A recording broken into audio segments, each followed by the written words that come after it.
Tawagin niyo ako sa pangalang Courtney.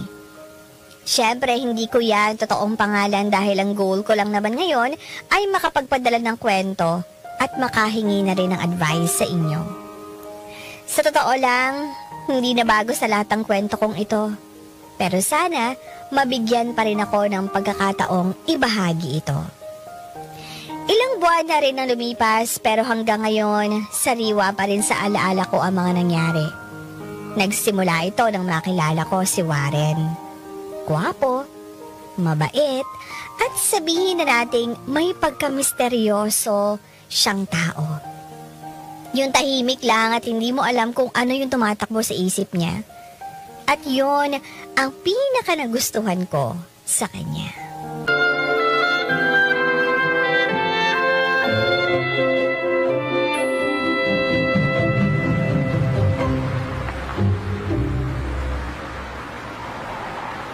Kaya naman pala hindi kita makita sa loob eh. Dito ka lang pala. No, Courtney. Anong ginagawa mo dito sa labas? Eh ikaw, anong ginagawa mo dito? Ito, nagpapahangin lang. Saka masyado kasing maingay sa loob kaya lumabas lang ako. So, hindi ka pala mahilig sa party? Ganun? Oo. Kaya ako nang masyadong maingay. Eh dapat nga hindi ako sasama. Eh kaso pinilit lang ako ni Erwin. Kaya ayun, pumunta na lang ako. Teka nga, oo nga pala. Nakwento sa akin ni Erwin na kakagaling mo lang daw sa breakup. Hindi naman. 3 months na kaming break. Pero kahapon kasi nakita kong naka-in a relationship status na siya. Kaya ayun. Tapos, iniisip ko na buti pa siya, masaya na. Habang ikaw, ayan, mag-isa pa rin hanggang ngayon.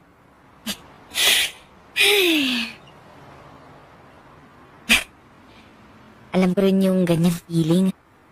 Teka, kaka-break mo lang din? 2 months ago. Eh bakit naman kayo nag-break? Yun. Nagpalit niya ako sa iba. Akala ko, sapat na ako sa kanya. Enough, ganun. Yung ako na yung perfect girl, pero hindi pala. Napansin mo ba yun? Oo. Hindi na rin niya ako kinakausap eh. Kaya nga, itong si Leslie na yung nakipag-break para sa akin eh. Ha? Ayun. Siya yung nag-text sa ex ko na mag-break na kami. Tapos yun, pumayag siya. O diba? Wala man lang second thoughts na baka alam kung may iba na siya, ganun. Wala pala siyang kwentang lalaki. Ang tanga niya. Pinakawalan niya ang isang katulad mo. Kasi alam mo, hindi pa makita nakikilala ng lubos. Alam kong sobra kang magmahal kaya ang tanga niya dahil sinayang niya pagmamahal mo. Saka, hula ako mas maganda ka doon sa babaeng ipinalit niya sa'yo. Talaga? Ito naman, parang binubola mo yata ako eh. Hoy, di effortless yung ganda mo, no? Kahit walang makeup, maganda ka pa rin. Thank you sa compliment, ha? Alam mo, nakakataas ng self-confidence yung sinabi mo, kaya thank you. Tsaka, ikaw din naman. Maganda ako? Hindi. Ito naman ang sinasabi ko, gwapo ka. Alam mo, crush nga kita. Oh, talaga ba? Ay, bakit naman? Uy, una, kakasabi ko lang gwapo ka. Tapos matalino. Sobrang bait mo pa. Teka nga, alam mo ba, halos lahat ng babae sa office may gusto sa'yo. Hindi ko naman pinapansin yun. Okay na sa akin na alam kung crush mo ako. Yun. Ano? Bakit? Alam mo na, crush din kita eh. Teka nga, talaga? Ako, crush mo ko? Oo, nung una, binabaliwala ako kasi baka mamaya madistract ako sa trabaho. Pero wala eh. Masyado ka kasing maganda para hindi pansinin eh. Ano ba yan? Pero parang pick-up line lang naman yung sinasabi mo eh. Uy, hindi to pick-up line Totoo ang sinasabi ko, kaya kung okay lang sa'yo, gusto sanang mas makilala kita. Gusto kong magkaibigan tayo. Teka lang. So ibig sabihin, hindi pa tayo magkaibigan nito? Aray naman ha? Kaibigan na kaya yung turing ko sa'yo. Sorry. Pero since kaibigan na rin ang turing mo sa akin, kaibigan na rin kita. And crush. Teka lang nga, ganyan ka pa talaga? Parang walang keme kung magsabi ng nararamdaman, gano'n. Oo. Kasi para sa akin, ang bawat oras ay hindi dapat sinasayang. Kaya kung anong nararamdaman mo, sabihin mo na. Baka mamaya, yun na palang last chance mo. Sayang naman, di ba? Sa bagay. Nauwi ang lahat sa panliligaw ni Warren sa akin. At pagkalipas lang ng ilang buwan, sinagot ko na rin siya. Low-key lang ang naging takbo ng relasyon namin. Tahimik pero masaya. At kahit boyfriend ko na siya, hindi pa rin nawala ang pagiging mabait at gentleman niya na siyang nagustuhan ko sa kanya sa umpisa pa lang.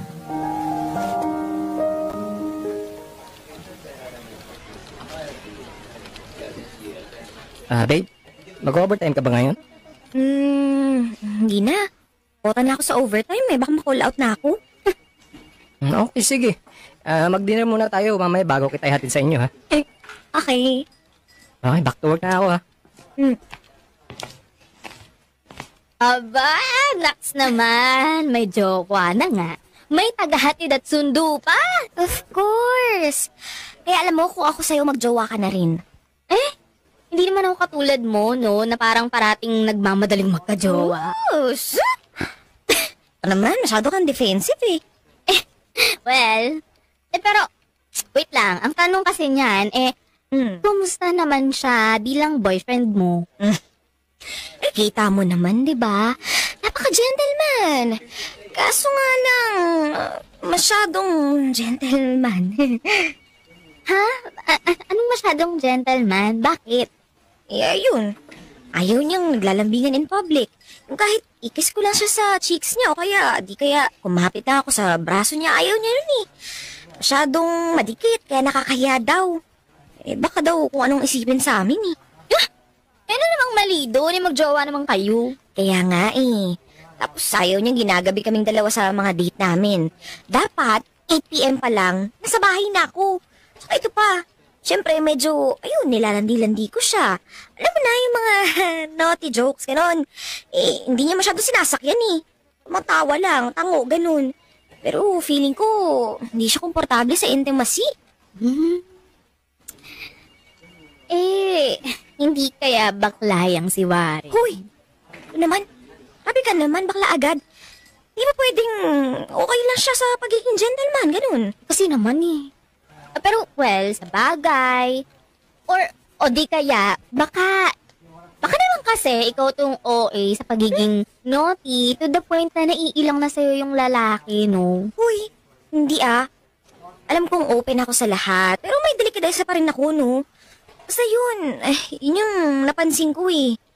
Pero kahit ganun, mahal ko naman si Warren eh. Alam mo, kapag siya yung kasama ko, feeling ko safe na safe ako. Kasi alam kong wala siyang gagawing masama sa akin. Iyon naman pala eh. Yun ang importante. Kampante ka sa kanya. Kaya medyo, siguro bawas-bawasan mo na lang yung pagreklamo, ano? Basta, mahal ka niya at hindi ka niya sasaktan.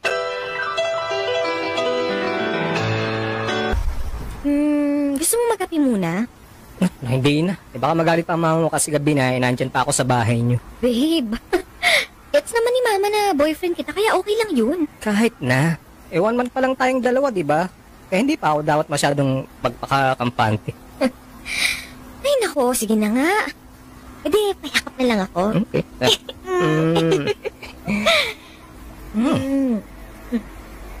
Bango pa rin ah.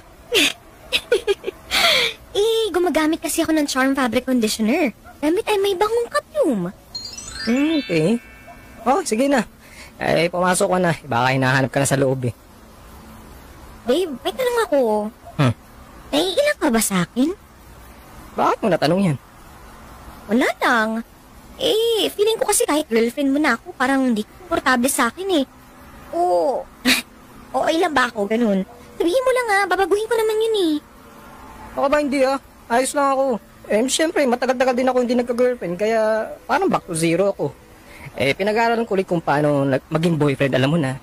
Don't worry. Walang mali sa'yo, okay? Okay. Baka naman, iniisipan nyo na ako ng kung ano ha? Hindi naman ako mahilig sa sexy time. Pero syempre, sa isang relasyon, normal lang naman ang mga intimate moment, 'di ba?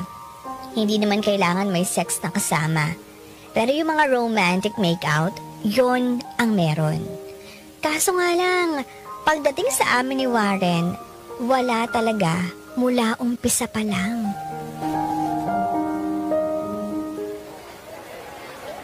Oh, ano bang ginagawa natin sa shop na to? Ano pa? Di para bumili ng sexy na pantulog. Sexy na pantulog? Bakit? Kasi mamaya, sa bahay ako ni Warren matutulog. And since first night namin na matutulog magkasama, alam mo na yung ibig kong sabihin. Naku, nagka-jowa ka lang ba para magka-sexy time ka? Hoy, ano naman? Ano akala mo sa akin, manyakis? Bakit ka kasi bumibili ng ganyan? Honeymoon nyo ba mamaya? Agad-agad? Ito naman. Alam mo, ang judgmental mo, ha? Hindi mo pwedeng gusto ko lang talaga magpaka-sexy para sa boyfriend ko. Ay, nako. Okay, fine. Pero baka naman pwedeng magpakipot ka naman ng konti, sis. Baka naman mamaya pagbukas pa lang ng pinto ni Warren, nakabuyang-yang na yung perlas ng silanganan mo sa harapan niya, girl. Grabe ka, hindi naman, no? Mapakit lang ako ng konti. Tsaka para ma-realize din niya kung gaano siya kaswerte na na ako yung girlfriend niya. Through that, hindi niya na maiisipang ipagpalit ako sa iba. Ano pa bang idadahilan niya, di ba? I've got it all. Ang yabang nga, gandang-ganda sa sarili. Self-confidence is the key. Kung may confidence ka na maganda ka, magiging maganda ka sa paningin ng iba. Lalo na sa partner mo, no? Kaya pwede ba ha? Huwag kang ang kontrabida dyan, ito naman eh. Tulungan mo na lang akong mamili ng magandang pantulog na gagamitin ko mamaya. Gusto ko yung maglalaway sa akin si Warren.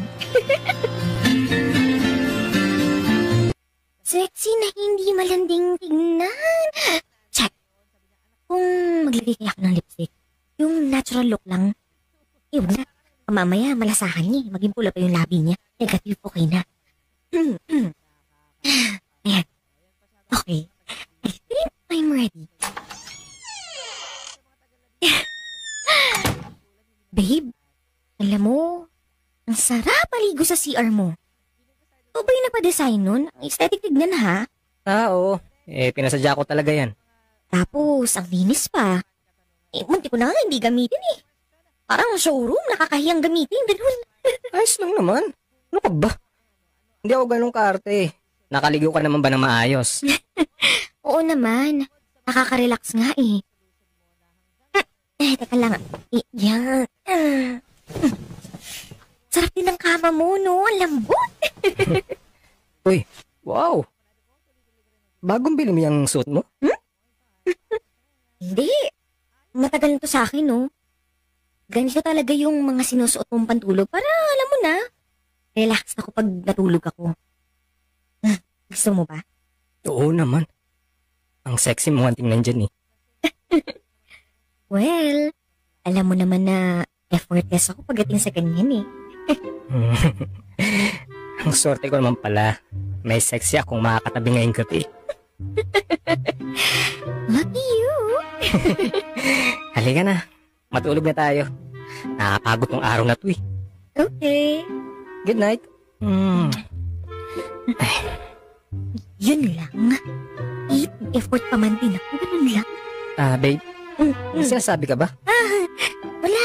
Ang sabi ko, good night, babe. Sweet dreams, ha? Tsaka, sana maganda yung tulog mo. Okay. Good night. Disappointed ako that time. Kasi syempre, naghanda ako tapos biglang wala naman palang mangyayari. Naisip ko nga, nasobrahan lang ba talaga si Warren sa pagiging gentleman o baka naman hindi lang talaga ako attractive sa paningin niya. Ano kayang magandang suotin para sa birthday party ni Maricris bukas? Ayan o, yung white dress na lang na yan. Hindi naman yata white to eh. Luma na kasi yung ganitong kulay eh, oh. O di, gamitan mo ng Pride detergent. Hindi lang puti, isla puti. Sige na nga. Lalabhan ko na nga lang. May dryer naman, tas bukas pa yun ng gabi. Kaya okay lang yan. O di ayan, problem solved. Actually, may isa pa akong problema eh. Na naman? Hindi naman, hindi naman totally problema, pero feel free na lang na batukan ako kung hindi mo magugustuhan yung sasabihin ko. Okay lang. Aray ko, ito naman, wala pa nga ako sinasabi eh. Ba't mo naman ako binatukan agad? Sigurado naman kasi akong hindi ko magugustuhan yung sasabihin mo. Kaya yan, advance ko na pagbabatok sa'yo. Ay wow, ang daya mo eh, no? O sige na, ano ba yan? Sabihin mo na, pabitin pa eh. Ito na nga. Diba last time, sabi ko sa'yo, OA sa pagiging gentleman si Warren? Ngayon, mas lalo kong napansin yun eh. Anong ibig mong sabihin? Ate, 10 months na kaming dalawa. Pero wala pa rin nangyayari sa aming dalawa, ganun. Aray ko, ay! Teka, aray na ko naman. Ito naman eh, nakaisa ka na kanina, inulit mo pa. Ang daya mo ah. Baliw ka pala eh. Di ba dapat nga mas natutuwa ka dahil hindi manyak yung boyfriend mo? Hindi yan katulad ng ibang lalaki na isang linggo pa lang magjowa. Aba, lahat na nahalukay na, lahat nagawa na. Ito, alam ko naman yun, pero iba tong si Warren eh. Kahit mumul man lang ayaw. Yun nga kasi, temptasyon nga kasi yan. Malakas yung manukso. Ang laki din talaga ng saltik ng utak mo eh, no? Alam mo, magpasalamat ka na lang dahil may respeto yung jowa mo sa'yo. Ano ba kasing hanap mo? Yung kasing manyak ng ex-boyfriend mo? Ha? O siya, bumalik ka doon, sige. Ganong relasyon pala yung gusto mo eh. Ito, alam mo ang harsh mo sa akin kahit kailan. Sino ba naman kasing hindi magre-react sa sinasabi mo? Sige nga, Courtney. Ano ba talagang hanap mo sa isang relasyon, ha? Di syempre, love. Naman pala eh. Alam mo naman na mahal ka ni Warren, di ba? Oo. Di makontento ka. Alam mo kasi, yung mga tipon na yan, na lalaki na ganyan, yan yung mga pinapakasalan dapat. Okay? Sila yung mga taong malaki ang respeto sa pagkatao ng isang babae. Iniisip ko lang kasi na baka kaya ayaw niya palang may mangyari sa amin. Kasi baka mamaya, baka may iba na siya, ganun. Baka mamaya, may girlfriend na siyang iba, tapos dun pala siya maseryoso, ganun. Alam mo, ang paranoid mo din, no? Masyado kang mapaghanap eh. Kung ano na lang pinag-iisip mo sa boyfriend mo. Ay, naku. Sige na nga, titigilan ko na nga to. Buti naisip mo. Dahil isa pang reklamo talaga, babatukan na kita ng 10 beses. Tigil ako sa'yo. Na-realize ko na, oo nga no, bakit nga ba ako nagre-reklamo? Pasalamat nga ako dahil may boyfriend akong katulad ni Warren. Mabait at gentleman. Na parang ako lang yata ang naghahanap ng problema sa maayos at tahimik naming relasyon. Babe, pupunta ako kay Leslie mamaya doon ako makikitulog. Magmo-movie marathon lang kami, kaya yun. Kasi kanina sabi niya sa akin, ang tagal na rin naming hindi nagagawa yun eh. Sure. Nga pala, sakto. Pupunta rin ako bukas dun sa kaibigan ko. Ha? Sinong kaibigan? Nako babe, hindi mo kilala. Alam mo, Warren ngayon ko na napansin. Hindi mo pa pala ako pinapakilala sa mga kaibigan mo. Kailangan ba sila makikita? Kapag nagka-oras na lahat, medyo mga busy kasi yun ngayon eh. Basta ipapakilala na lang kita, okay?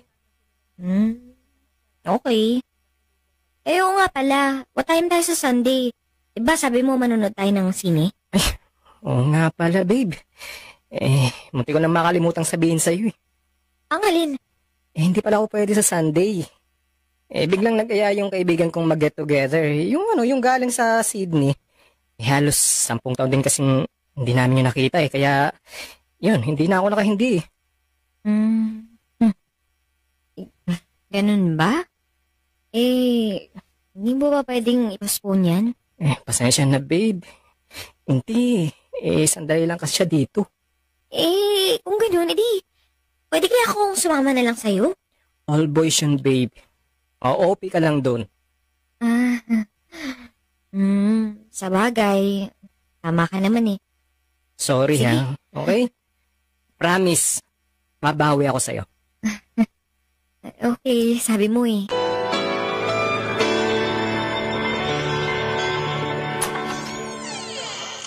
Uy, hello. Pakasigla naman ang pagbati mo, girl. O ano nangyari sa'yo? Yun. Postponed na naman yung date namin ni Warren. Bakit daw? Yun. Dumating daw yung kaibigan niya galing Sydney. Nag-boys night out. Hindi daw siya makahindi dahil 10 years na silang hindi nagkita. Ang sa akin lang naman, nangako siya sa akin eh. Hayaan mo na. Minsan lang naman yung makasama ang mga kaibigan niya eh. Pagbigyan mo na lang muna. Alam mo, iba na talaga yung kutob ko eh.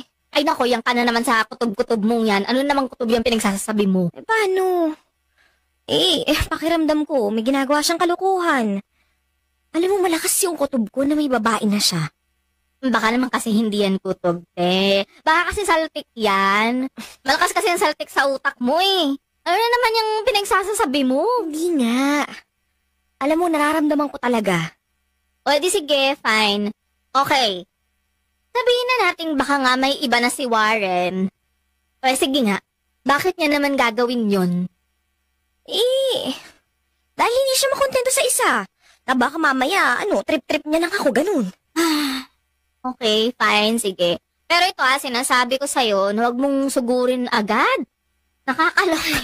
Magmanman ka muna ha, baka kasi nagkakamali ka lang. Kumuha ka muna ng ebidensya. Okay? Isipin mo pa rin na hindi lahat ng paghihinala mo, tama. Madalas tamang hinala ka, kaya pwede ba mag-ingat ka sa mga padalos-dalos mong desisyon, okay? Okay, this time, medyo nagtataka na rin ako. Kasi ever since talaga noong naging kami ni Warren, ni isa sa pamilya, kamag-anak o kaibigan niya, wala pa akong nakikilala. Hindi naman sa nagmamadali ako or something ha, pero di ba kung seryoso ka sa isang tao, ipapakilala mo siya sa mga taong nasa mundo mo? Kay Warren kasi, hindi ko maintindihan kung kinakahiya niya lang ba ako o baka may tinatago siya na hindi ko dapat malaman. Ikaw talaga? Hindi mo man lang sinabi sa akin na pupuntahan mo pala ang boyfriend mo ngayon. Alam pa naman lalabas tayo. Sorry na. Nakalimutan ko sabihin sa'yo eh. Gusto ko kasing i-surprise ngayon si Warren. First anniversary kasi namin eh. Well, sige na. Ano pa bang magagawa ko? Good luck sa surprise mo, girl. Sige na, thank you, bye. Ayun, sakto. Ito na yung unit niya. Hello. Hello? Sino kailangan mo? Si Warren? Nandyan ba siya? Oo, sandali lang tatawagin ko. Babe! May naghanap sa'yo! Babe? Sinong... Courtney? Teka nga! Anong babe? Bakit babe yung tawag nito sa'yo? Sandali. Sino ba to? Sandali. Sino to? Ano kasi? Tinatanong kita, Warren, sino yan? At bakit babe yung tawag niya sa'yo? Courtney, magpapaliwanag ako. Sagutin mo ko. Sino siya? Boyfriend ko.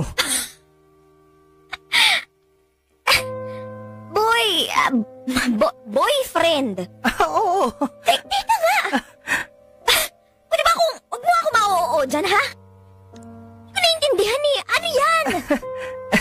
Hindi mo pa ba naiintindihan ang sitwasyon? Pwede ba ha, ikaw? Manahimik ka dahil hindi ikaw yung kinakausap ko. Boyfriend ko yung kausap ko.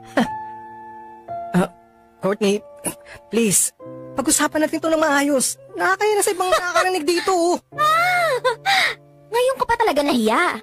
Pagkatapos ng panlolokong ginawa mo sa akin, ha? Hindi ko naman sinasadya eh. I'm sorry. Hindi mo sinasadya. Kailan pa kayo nito, ha?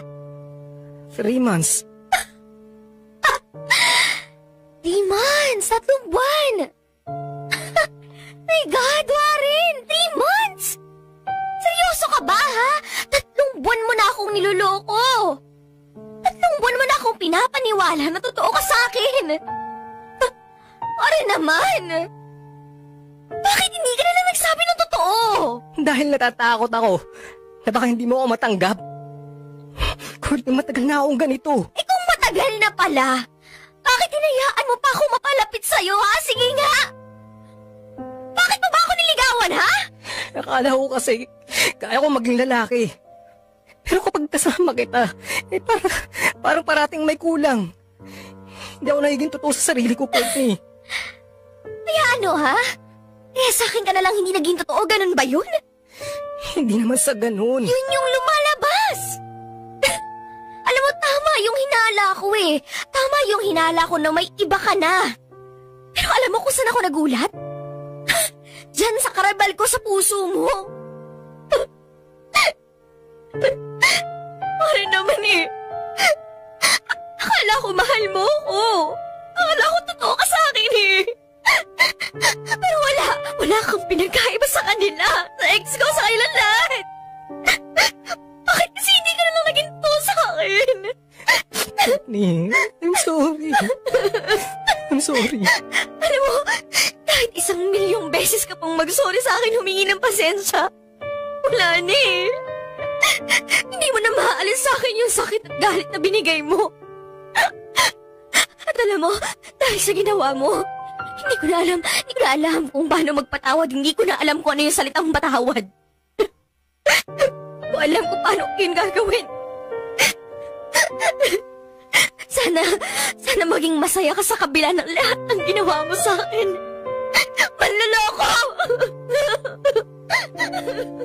Sukdulan ang naging galit ko kay Warren.